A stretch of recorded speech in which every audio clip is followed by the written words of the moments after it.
All right, so there we are going to consider a typical exam question that we are given where we have got the word problems and also the change of subject of the formula and to solve the equations. That is a typical question that you're going to have. So let us consider this question, the first part, which is 3.1. We are given that a taxi driver takes a total of, so given the amount of 360 rand in fares per trip. So this is the total amount that is going to take per trip with a full load of passengers. Then you're given if he increases his fare by 10 rand per passenger, per each passenger, he can make the same amount when carrying 3 passengers fewer, meaning to say 3 passengers lesser than that he was having before. Okay. There are 2 things to consider here. Let us start with the fare that is to be considered. So we've got the passengers and also we've got the fare, which is the tariff that we are working with in this case. So considering the total that we are given, which is 360, and also considering the month that you, but what is it going to represent the total in terms of the money? What is going to represent that? All right, so let us consider each passenger. So we can just say, let the number. So we're gonna let the number of passengers, the number of passengers be X. So let's consider that the passengers are to be taken as X when we are having a full load. When we are having a full load, they're like the number of passengers that you're given in a full load, let it be X. So what about the amount per each passenger? Because we are going to have an increase per fare. What about per each person? Let us just consider the tariff, which is the amount per each person.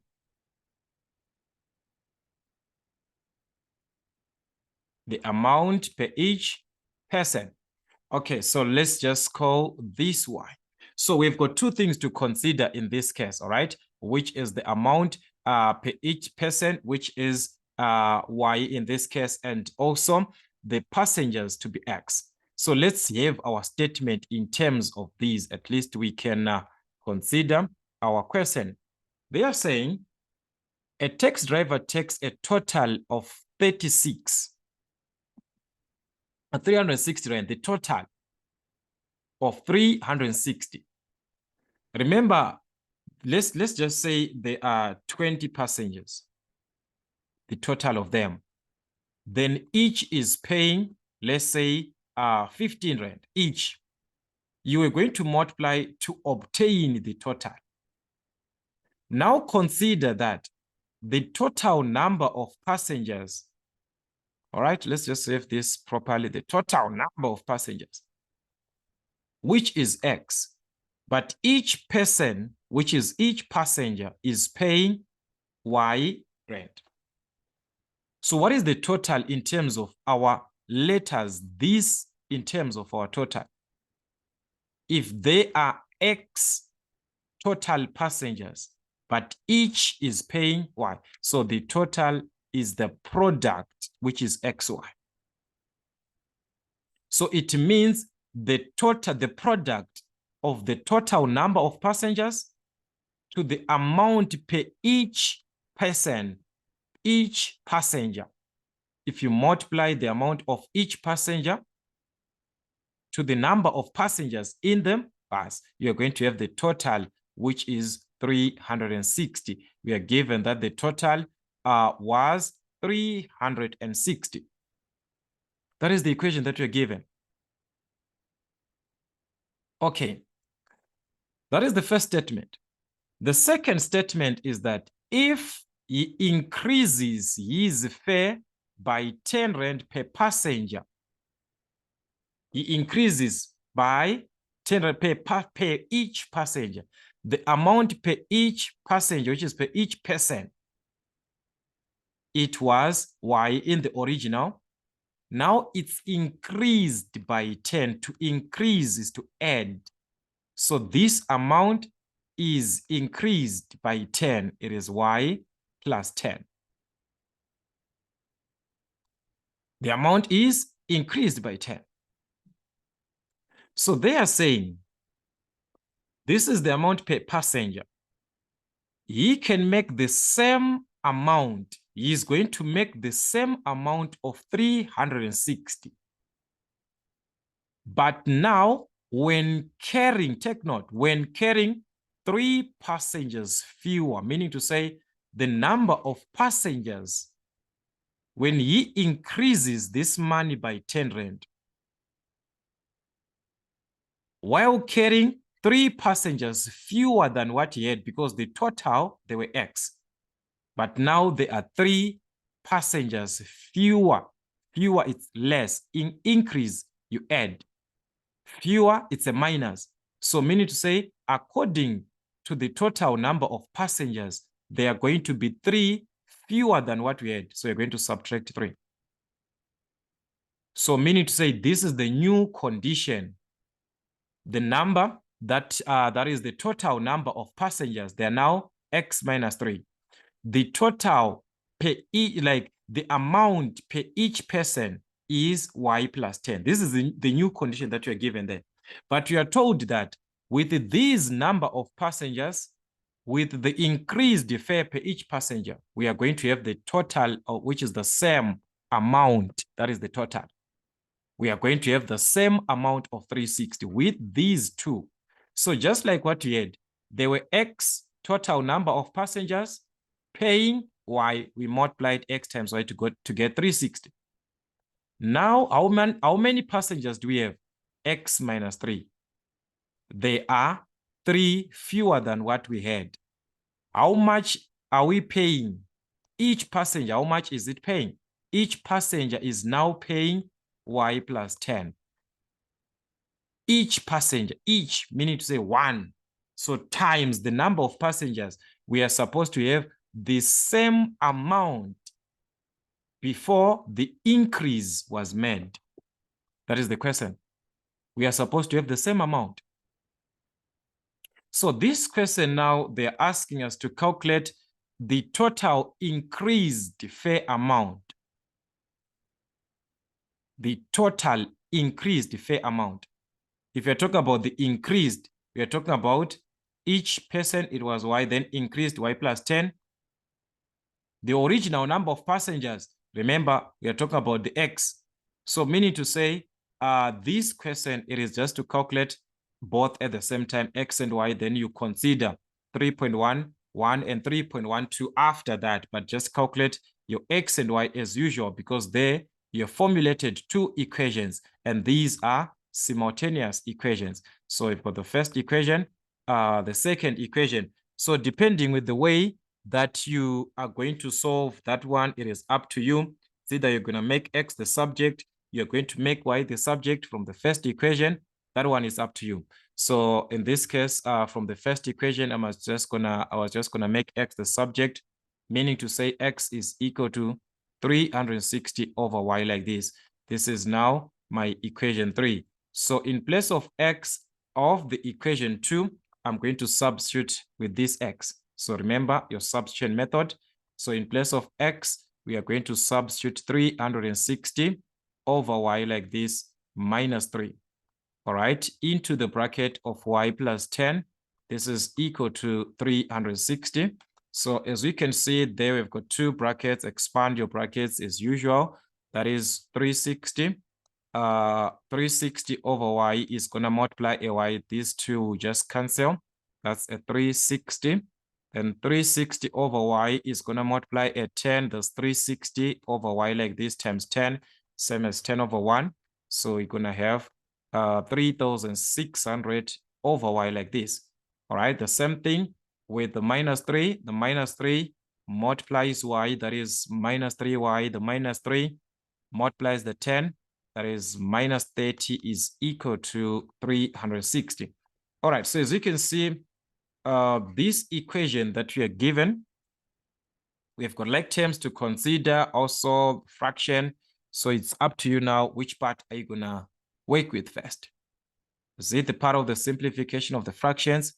Is it the removal of the fractions, or the simplification of the like terms? If you were to remove the fraction, this is the same as over 1 over 1 over 1. There is a y there. This is 1, 1, 1. So meaning say the LCD was going to be y there. You multiply each and every term by the LCD. Each and every term by the LCD. That's 360 times y, which is 360y. The y and the y that's going to cancel. Left with 360 minus 3y squared. That is minus 3 times y is going to be minus 3y squared. Minus 30 times y, that is minus 30y, is equal to 360y. So as we can see, there definitely, guys, we just have to collect all our like terms. That means we're going to have minus 3y squared. All right, take note, if the 30y squared is taken to the other side, that is going to be 30y, and 30y is going to cancel because that will be a negative. So that one, it cancels on its own. So you're just left with minus 30y plus 360, which is equal to 0. So that's it. This is a normal equation that you are used to, but only that instead we can see that minus 3 can be divided through its the factor of every number that you are given there. So means so you can divide this. That's the minus 3 and the minus 3 gonna cancel. Then here minus and minus, that will be a positive 10. Y, then also you're gonna reduce the 360. All right, this is 3,600 from this one. That is 3, there's a 0 there, 3,600. So if you had to divide, that will be minus 1,200, which is equal to 0. So this is a normal quadratic equation that you're given now that you're having. So you're going to solve your quadratic equation. Is it by factorization method? Is it by the use of the quadratic formula? Any method that is applicable to you. If you were to use the factorization method, because there the coefficient of y squared is a 1, just gonna have 2 brackets equated to 0. That's y and y here. All right, remember, consider the factors which are the products or the factors of minus 1,200. But these factors are supposed to add up to a positive 10. Do we have factors of minus 1,200, but these factors add up to a positive 10? All right, so the factors that you're going to think of there is 40 and a 30. But how are we going to have this? Is it going to be 40 and minus 30? Is it going to be minus 40 and a 30? If you multiply these two, truly obtain 1,200. But if you add, what are you going to have? 10, is that so? A 40 and a minus 30, that will be a positive 10. If you multiply this, that's a minus 1,200. But if you add these two, you're going to obtain a minus 10, not a positive 10. We need a condition where we are going to have a positive 10. So it's from the 40 and the minus 30. So these are the factors, the 40 and the minus 30. From one of these, we are supposed to obtain the exact value representing y. So from the first bracket, transpose to the other one, that will be a negative. The second bracket, that will be a positive. So that is the two values that you're going to have. Y is going to minus 30 or minus 40 or a positive 30. But we are talking about the y value from the original sense of the y value representing the tariff per person. So we cannot have a negative value. So therefore, our y there was going to be a 30. So we are having y as the 30. So we're not having the answers. We're going to conclude this. So if y is equal to 30, what about x? Let's go back to where our x is from the third equation. We said x is equal to 360 over y. Okay, let's take this. Our x is equal to 360 over y. So meaning to say x is equal to 360 using the value of y that we are going to consider, which is 30. We are going to obtain our x as 12. So these are the values of x and y. Now let's answer the question. This does not mean we have got the answers there. No, let us consider the first one. From the first question, we are given let us consider 3.11, because they were just solving. This is just like you're solving 3.1. But 3.11 is the total increased fare. What is going to be the total increased fare? Okay. How many passengers are we having? The total number of passengers, it's X.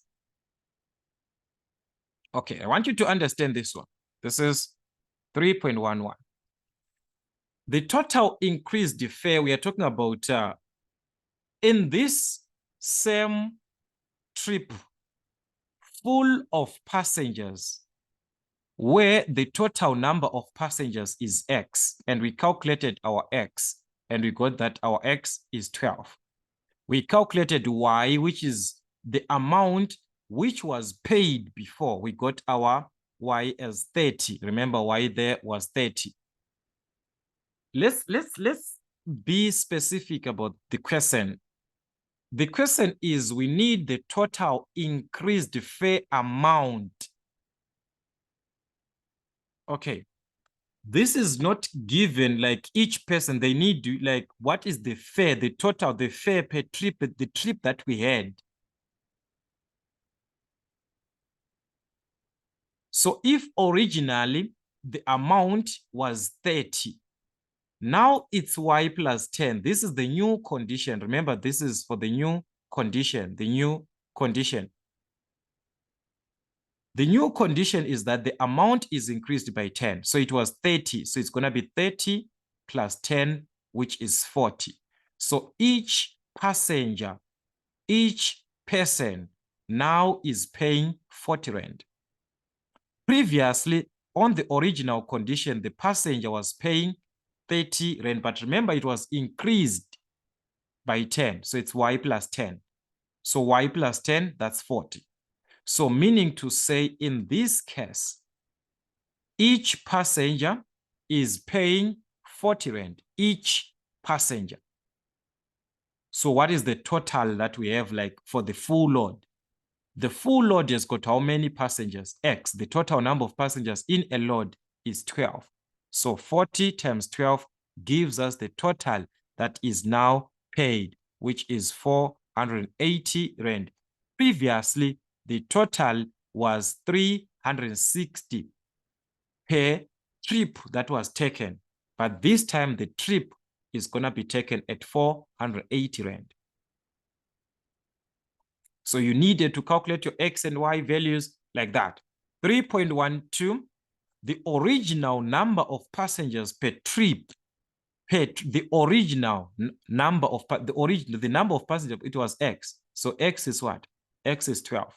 So that was our X, which is 12. So meaning to say, we just have 12 passengers. So the original number of passengers, it was 12 passengers.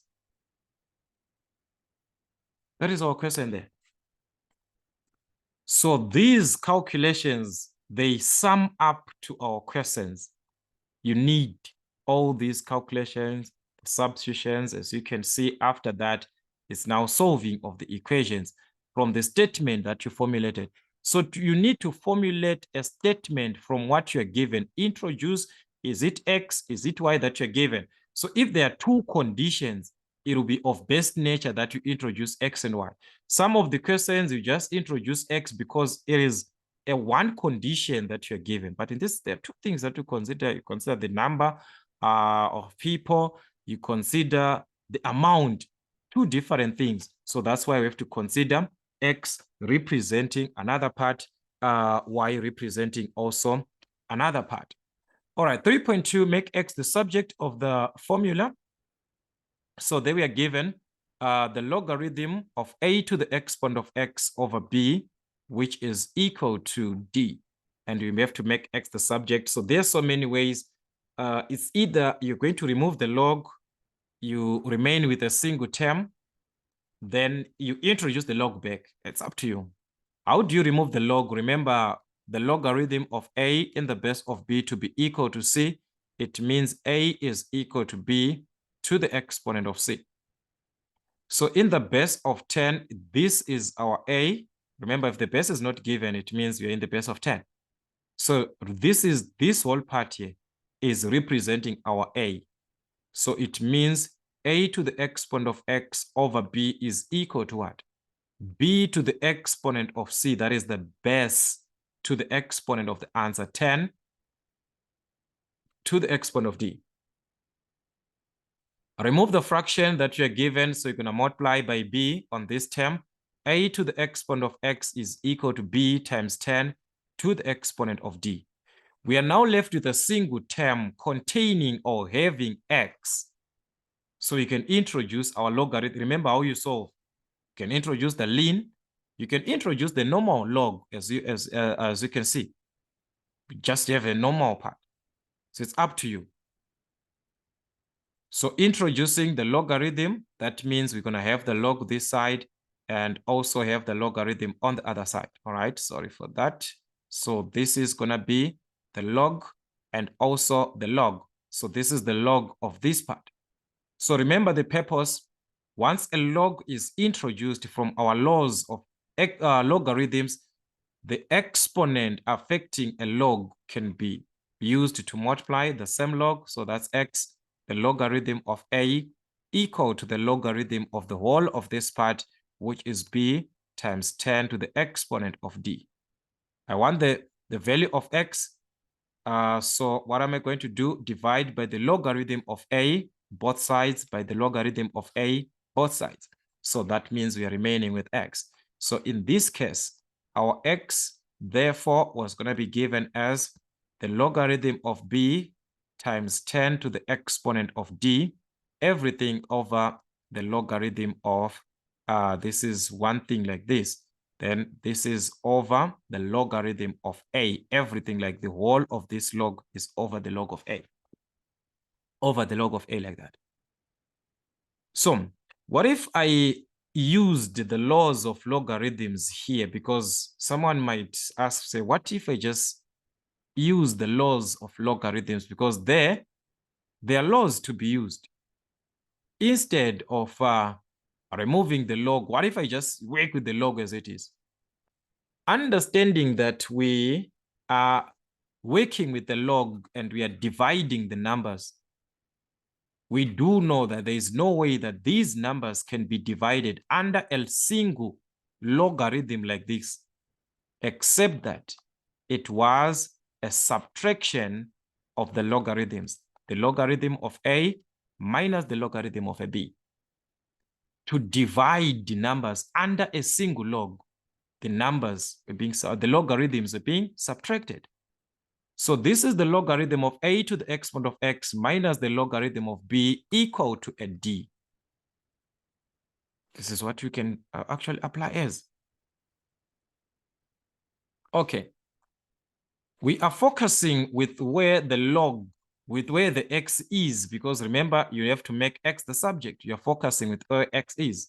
So the log of b can be transposed to the other part of the equation. That's the log of a to the exponent of x is equal to, already there's a d. So that will be d plus the log. It was a negative, so it will be a positive. That's the log of b. Okay, this is it. Remember what I talked about here when we had a log a to the exponent of x. We saw that we can even drop the exponent, that was x log a. This is the same condition that we are given on this part here, where we have got an exponent to be considered, x. We can even drop the exponent. So this is x. The logarithm of a is equal to d plus the logarithm of a b. So with this, we can make x the subject because it's a multiplication. So I can divide by the logarithm of a everything here over the logarithm of a. So that is therefore our x is going to be given as d plus the logarithm of b over the logarithm of a. Whatever that we are seeing here, it is the same presentation as what we are given here, even though they are presented differently. These two, they're the same. They represent one and the same thing. If you were to simplify this further, you're going to see that you're going to have this.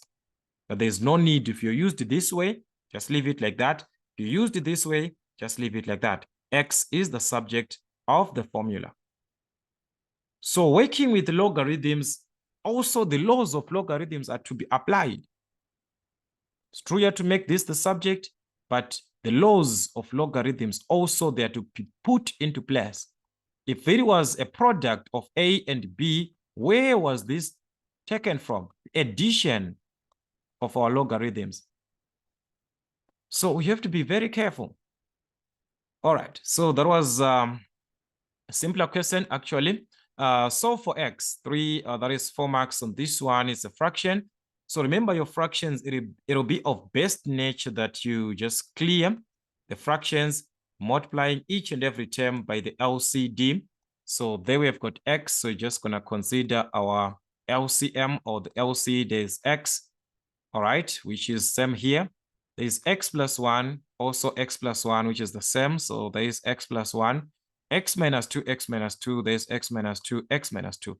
So you do not write these 2 times, you just write it once, x plus 1, x minus 2. This is our LCD or the LCM. So multiplying each and every term by the LCD, that means we're going to have x into the bracket of x plus 1 into the bracket of x minus 2.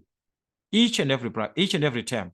This term again by x into the LCD, like into x plus 1 into x minus 2. The same part on the right-hand side of our equation, we're going to multiply by x into x plus 1 into x minus 2. Each and every term, x and x will cancel. The x plus 1, the x plus 1 will cancel. So thus we are left with x minus 2 multiplied 2 to 3. So that's 3 into the bracket of x minus 2. The x plus 1, the x plus 1, the x minus 2, the x minus 2 are the same. So that's will cancel. We are left with 2x. So this is 2x, which is equal to, there is an equal sign there. So you've got the x and the x again, the x minus 2, the x minus 2. So you're left with 1 into the bracket of x plus 1. So as you can see, we managed to clear the fractions.